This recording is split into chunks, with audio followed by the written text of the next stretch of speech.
पेश है युवा पत्रकार गोपाल शर्मा का कबूलनामा।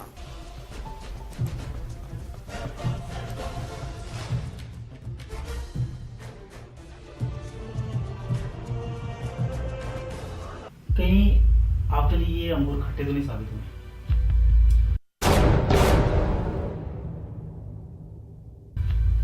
आप कह सकते हैं कि अंगूर खट्टे साबित हुए, क्योंकि पत्रकारिता को जिस नजरिए से मैंने देखा था वो कहीं ना कहीं ये कहें कि मैं पत्रकारिता को गलत अर्थों में समझ रहा था। मैंने पत्रकारिता को उसी पावनता से देखा था जो मैं खुद महसूस करता था।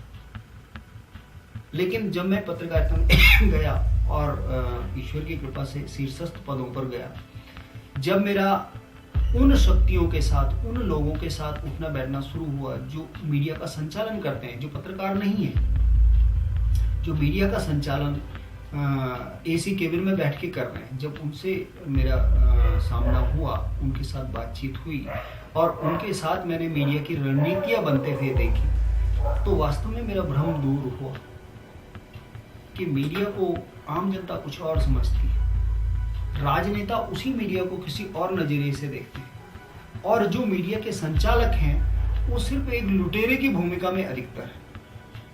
मैं शब्दों को यहाँ पर सीधा सीधा कहना चाहता हूँ कि वो लुटेरे की भूमिका में अधिकतर मीडिया इस समय आया हुआ, और वो जनता को भावनात्मक रूप से लूट रहा है और नेताओं को आर्थिक रूप से लूट कर उनकी वो छवि बनाने की जनता के सामने कोशिश कर रहे हैं जो नेता है ही नहीं। तो कहीं ना कहीं भ्रम टूटा है। आप ये भी कह सकते हैं कि अंगूर खट्टे हैं, क्योंकि मैंने उन अंगूरों को मीठा समझकर उसकी तरफ गया था। मैंने सोचा था कि शायद मैं मीडिया में जाकर दुनिया को बदल सकता हूँ, जो असलियत है, जो सच्चाई है, शायद लोगों के सामने रख सकता हूँ। लेकिन जब मैंने रखने का प्रयास किया तो तब जो नीति निर्धारक हैं वो बिक गए और हम सिर्फ देखते रह गए।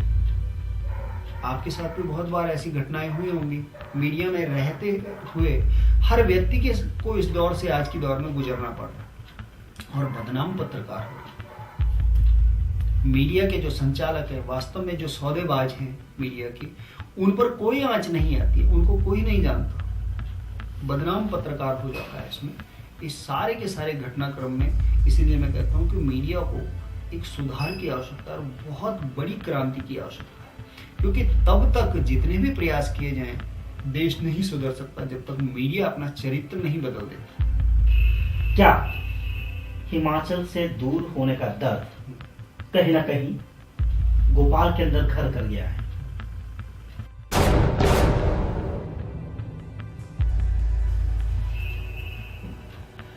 जी संजीव जी, आपने जो सवाल पूछा वास्तव में दिल के करीब का सवाल है।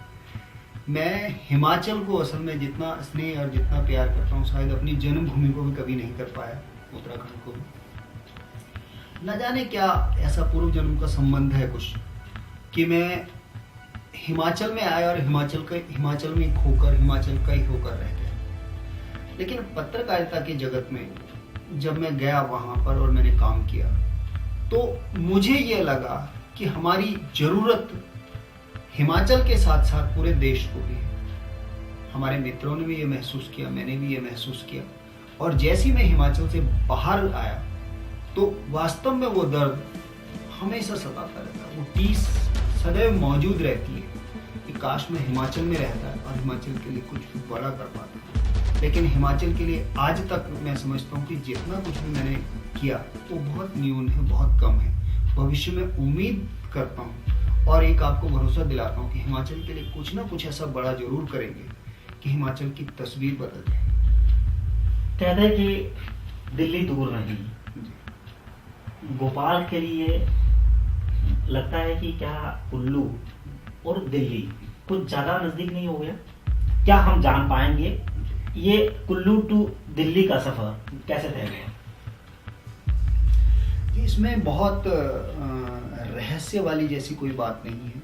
मैं मीडिया में था तो कुल्लू में या हिमाचल में आप सभी लोगों के मित्रों के सहयोग से जो कुछ भी कर पाया, बहुत सारे मित्रों की भी उसमें भूमिका रही, और लोगों ने कहा कि बेहतर काम कर रहे हो, निष्पक्षता के साथ काम कर रहे हो, सच्चाई के साथ देते हुए काम कर रहे हो। बहुत सारे हमने खुलासे किए, आपने देखा, बहुत सारे नेताओं को एक्सपोज किया, बहुत सारे ब्यूरोक्रेट्स से थे, उनको हमने बिल्कुल बेपर्दा किया। जो कुछ भी वो गलत काम कर रहे थे, जो कुछ भी वो ऐसा कृत्य कर रहे थे जो समाज के लिए अहितकर था, बहुत सारे ऐसे काम थे जिनके माध्यम से हिमाचल का अहित होने वाला था, जिससे हमने हिमाचल को बचाया। लेकिन उसके बाद दिल्ली से जब मैंने बताया कि आम आदमी पार्टी की जब शुरुआत हुई, उस दौर में मैं थोड़ा सा पीछे हो गया था, क्योंकि आंदोलन के वक्त तक आम आदमी पार्टी के साथ था। लेकिन उसके बाद जैसी आम आदमी पार्टी बनी, हमारी थोड़ा दूरियां बढ़ने लगी। तो एक दिन हम ऐसी किसी कारणवश दिल्ली गए हुए थे अपने काम से, तो हम आम आदमी पार्टी के कार्यालय में पहुंचे और आम आदमी पार्टी वालों से हमने कहा कि आप अरविंद जी से हमारी मुलाकात करवा दीजिए। अरविंद जी से तो उस रोज मुलाकात नहीं हुई, लेकिन कुछ ही दिनों बाद अरविंद जी का खुद फोन आया कि आप दिल्ली आ जाइए। जितना हम अपने बारे में बता के वहाँ पे आए थे उससे, और उन्होंने कुछ और बातें हमारे बारे में जो कुछ भी पता की थी, जो बैकग्राउंड था हमारा पत्रकारिता में, निष्पक्षता जितनी हमसे हो सकी थी उसका, तो अरविंद जी का फोन आया और अरविंद जी ने हमें दिल्ली बुला लिया। तो बहुत सहज था, इसमें कोई बहुत ज़्यादा लंबा चौड़ा काम नहीं था कि हिमाचल का जो कुछ भी हमारा काम था उसको कहीं ना कहीं पहचान के अरविंद को ऐसा लगा कि ये हमारे मतलब का चेहरा है, और उन्होंने हमें बुला लिया। कहीं सोचता है कि अल्फाज आपको तकलीफ दे, कहीं गोपाल शर्मा डूबते हुए जहाज में तो सवार नहीं हुआ है, क्या कभी आपको ऐसा लगता है?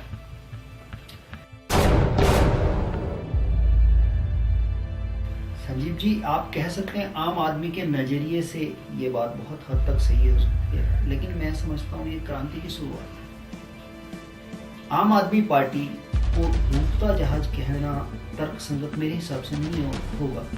कारण क्या है कि ये अभी 1.5 साल का बच्चा है। अभी आम आदमी पार्टी को बने मात्र 1.5 से 2 साल। 2 साल के बच्चे से जितनी गलतियां होती हैं, आम आदमी पार्टी से स्वाभाविक तौर पर वो गलतियां होंगी। हम आम आदमी पार्टी में हैं, लेकिन हम आंदोलन के रूप में आम आदमी पार्टी के साथ। गोपाल शर्मा के दबंगई पत्रकारिता का अभाव कहीं ना कहीं, आप माने या ना माने, या मीडिया माने या ना माने, ये मेरी व्यक्तिगत राय हो सकती है, कहीं ना कहीं आपको लगता है कि खास करके पहाड़ी क्षेत्रों में गोपाल शर्मा के पत्रकारिता का अभाव झलक रहा है? नहीं, ऐसा नहीं है संजीव जी। हिमाचल और उत्तराखंड दोनों अगर पहाड़ी राज्यों में देखा जाए तो पत्रकारिता की दृष्टि से, शब्दों की दृष्टि से, रचनात्मकता की दृष्टि से बड़ी उर्वरा धरती ये रही। यहाँ में एक से बढ़कर एक रत्न दिए हैं, और बहुत निष्पक्ष पत्रकारिता और बहुत उच्च कोटि की पत्रकारिता इस जगह से हो रही है। आज की डेट में मैं मानता हूँ कि हिमाचल और उत्तराखंड में, दोनों प्रदेशों में अच्छे स्तर के पत्रकार मौजूद हैं। जो कमी है वो मात्र ये है कि ऊपर का जो प्रबंधन है वो सही ढंग से पत्रकारों की जो क्षमता है उसका सदुपयोग नहीं कर पा रहा है कहीं ना कहीं। और पत्रकार आजकल पत्रकार कम हो गए हैं और एक व्यावसायिक एजेंट उनके ज़्यादा हो, क्योंकि पत्रकारिता पूरी तरह एक धंधा बन चुका है, एक व्यवसाय बन चुका है आज की डेट। तो ऐसा नहीं है कि मैं वहाँ पे बहुत अग्रणी पत्रकार था और मेरी बात कोई होगा नहीं। पत्रकारिता की कमान जो उत्तराधिकारी बात दबंगई पत्रकारिता की चल रही है, सवाल पत्रकारिता की बात दबंगई पत्रकारिता की चल रही है। जी, दबंगई पत्रकारिता असल में मैं मानूं या मैं कहूँ इस सवाल का सटीक जवाब अगर आपको देना चाहूँ तो उसमें ये था कि मेरे ऊपर कोई दायित्व नहीं था। हिमाचल में मैंने ये पाया अपनी पत्रकारिता के दौरान, कुल्लू में मैंने ये पाया कि जब भी कोई घटना होती थी, मैं जिस निष्पक्षता के साथ उस घटना को कवर कर पाता था, जो स्थानीय पत्रकार थे वो नहीं कर पाते, क्योंकि उन लोगों के साथ जो किसी क्राइम में शामिल हैं, किसी गुनाह में जो शामिल हैं, उनके साथ कहीं ना कहीं कोई संबंध निकल आते थे, क्योंकि वो स्थानीय थे वहाँ। और मेरे लिए एक एडवांटेज था, मैं उत्तराखंड से वहाँ गया था, मेरे को किसी से कोई लेना देना नहीं, और मैं वहां पर बहुत ज्यादा किसी से बोलता मिलता भी नहीं। तो जो भी पत्रकारिता थी मेरे सामने कभी भी कोई नाते रिश्ते आड़े नहीं आ पाते। बात महेश्वर सिंह जी की करें, महेश्वर सिंह आपको मालूम है कि कुल्लू के सांसद हैं, राज परिवार से संबंधित हैं। उनका 400 बीघा का भूमि का एक घोटाला था एक हिसाब से, कि उन्होंने एक भूमि नाजायज तरीके से अपने पास रखी हुई थी, पुश्तैनी नहीं थी, हालांकि उनके पिताजी के ज़माने से थी। वो हमने सुप्रीम कोर्ट के में भी उसका केस चला था, जनहित याचिका हमारी खबरों पे दायर हुई थी, और उसके बाद वो भूमि उन्हें छोड़नी पड़ी। 400 बीघा की जमीन थी उनके पास। इसके अलावा बहुत सारे ऐसी घटनाएं थी, जैसे एक छोटा सा इंसिडेंट था, उदाहरण के तौर पे सत्यप्रकाश ठाकुर जी, वहाँ उनके पारिवारिक परिवार में कोई ऐसी घटना हुई थी जो खबर बनने लायक थी। सिर्फ मैं ही उस खबर को दिखा पाया था, बाकी कोई पत्रकार नहीं दिखा पाया, कारण क्या, उनके व्यक्तिगत संबंध। सत्यप्रकाश जी मेरे बहुत अच्छे मित्रों में शामिल हैं, बहुत अच्छे सज्जन व्यक्ति हैं, बहुत उनका सहयोग रहा है हमारे साथ, पत्रकारिता में बड़ा सहयोग वो करते थे, बहुत सारी खबरें देते थे, हम शुक्रगुजार हूँ उनका। लेकिन जहाँ पर पत्रकारिता की निष्पक्षता का सवाल आता था, वहाँ मैं उससे समझौता नहीं कर पाता था। अंदर से उस समझौते के लिए अपने भीतर अंतर्मन को तैयार नहीं कर पाता था।